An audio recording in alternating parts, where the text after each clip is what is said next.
Ayan, hello, what's up po mga ka-backyard. So, hapon na ngayon. Ayan, kanina nagmakain na ng mga hayop. Nakabalik na yung kambing, sayang hindi ka na-videoan. Nagpawala kami kanina. So, nagpapastol kami. Tapos, update lang natin din yung mga tanim. So, after a week, ayun o, matataas na yung mga ampalaya natin.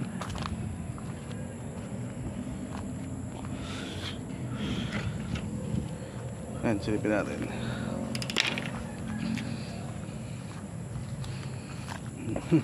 Ayan, so kanina umaga nilagay namin ng mga balag para may pagkakapangan yung mga ampalaya.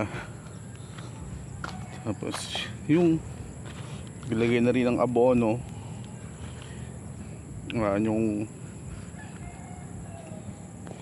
calcium. Tapos ito na ito na yung mga ampalaya natin. Yan, bibilis sila lumaki. Yan. Tapos doon yung iba pang mga tanim. So maliit lang na taniman, testing.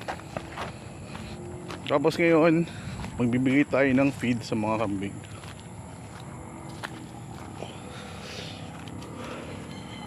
So pinakwala natin sila kanina.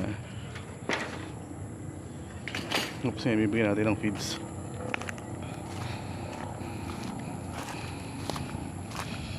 Ito dati, dyan yung mga manok namin. Hindi na rin kasi masyado na asikaso ngayon.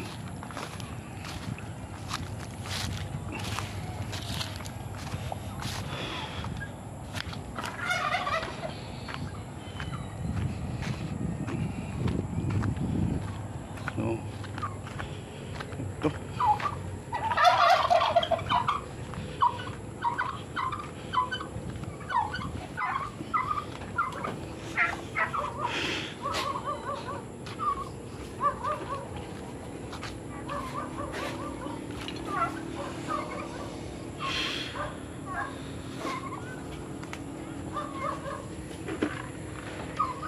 Bigay tayo ng mga feeds.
Nakasali pa yung mga manok.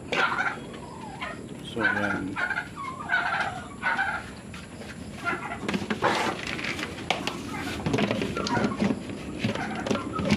So sa mga nagtatanong kung ano yung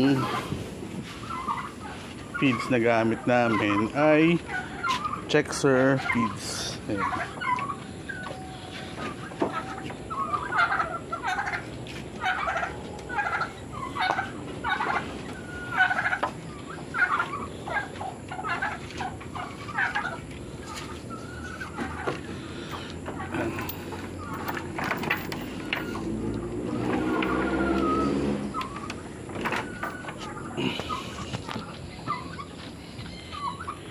Ito yung feeds na gamit namin.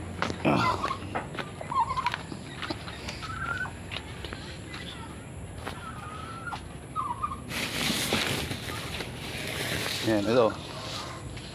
Chexor feeds, ruminant feeds. So, yan ang gamit namin. So, yun lang sa mga nagtatanong kung ano yung ginagamit namin feeds, Chexor. At dyan po natatapos yung chores namin ngayong hapon at salamat po.